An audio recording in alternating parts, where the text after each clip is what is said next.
नमस्कार, मैं हूं आपके साथ शुभम मिश्रा और आप देख रहे हैं वीके न्यूज। जिसे चीन इतने दिनों तक छिपाता रहा, मानने से इनकार करता रहा, बताने से भी बचता रहा, आखिरकार उसे कबूलनामा देना पड़ा। चीन को भारतीय शूरवीरों ने भारत की जमीन से पीछे धकेल दिया है। सरकार की कूटनीतिक कोशिशों और भारतीय सेना के पराक्रम के आगे चीन को घुटने टेकने पड़े और अपने तंबू उखाड़कर, बंकर उखाड़कर भारत की जमीन से वापस लौटना पड़ा। चीन ने इस दौरान भारतीय सेना का अभूतपूर्व पराक्रम देखा, उनकी चपलता और चालाकी देखी और शौर्य भी, जिसके आगे चीनी सेना के सिपाही ताश के पत्तों की तरह बिखरते रहे। चीन ने मान लिया कि गलवान घाटी में हुई झड़प में पीएलए के सैनिकों की मौत हुई थी और भारतीय सेना ने उसके सैनिकों की हड्डियां भी तोड़ी थी। हालांकि चीन अभी भी पूरा सच नहीं मान रहा है, लेकिन उसने 5 सैनिकों की तस्वीरें जारी कर यह मान लिया है कि उसके इस भिड़ंत में 5 सैनिक मारे गए थे। उम्मीद है कि चीन धीरे धीरे यह भी मान लेगा कि इस भिड़ंत में उसके 40 से ज्यादा सैनिक हताहत हुए थे, क्योंकि अंतर्राष्ट्रीय मीडिया ने इस आंकड़े को दुनिया के सामने रखा है। चीन ने इन मृतक सैनिकों की तस्वीरों के साथ वो वीडियो भी साझा किया है जिसमें भारतीय सेना चीन सैनिकों का मुकाबला करती हुई नजर आ रही है।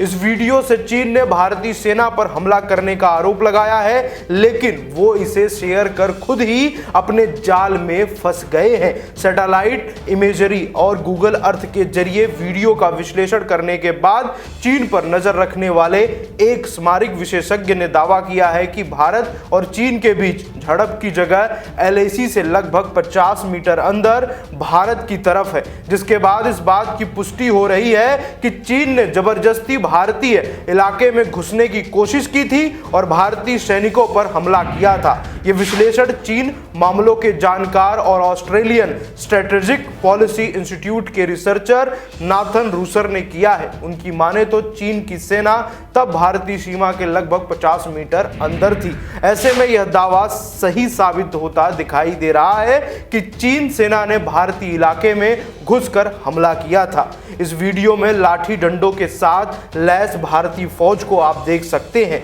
चीनी सैनिक कैसे भारत की सीमा में घुसने की कोशिश कर रही है, लेकिन भारतीय जवान उन्हें खदेड़ने में लगे हुए हैं।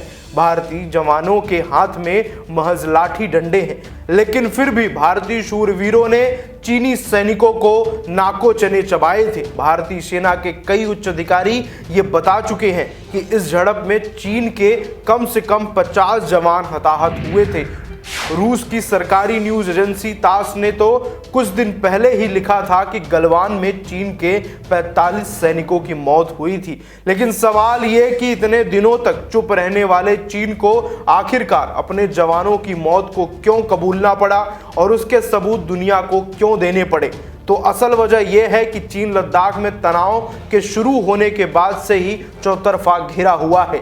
भारत की कड़ी जवाबी कार्रवाई ने तो पहले से ही पीएलए सैनिकों के हौसले तोड़कर रख दिए हैं। भारत सरकार की कूटनीति से जिनपिंग परेशान है। इसके बाद अब पैंगोंग झील से चीनी सैनिकों को दुम दबाकर भागना पड़ा और जिनपिंग को अपनी सेना को वापस बुलाना पड़ा, जिसे लेकर चीन की अपने ही देश में जबरदस्त आलोचना हो रही है। इसीलिए चीन ने अपने देश के लोगों का मुंह बंद करने के लिए यह वीडियो जारी किया और भारतीय जवानों के हाथों मारे गए सैनिकों को श्रद्धांजलि दी। चीन ने इस वीडियो को जारी कर आरोप लगाया कि भारतीय सेना ने अवैध तरीके से एलएसी को पार किया था और स्टील की ट्यूब, लाठी और पत्थरों से पीएलए सैनिकों पर हमला किया ताकि वे सीमा में घुसकर सड़क और पुल बना सके। वैसे देर आए दुरुस्त आए, चीन ने कम से कम अभी 5 सैनिकों की मौत मानी है। उम्मीद करते हैं कि चीन बाकी सैनिकों को भी वही सम्मान देगा जो इनको दिया है। इसी के साथ इस खबर में इतना ही। ऐसी तमाम खबरों को देखने के लिए अभी सब्सक्राइब करें वीके न्यूज़। धन्यवाद।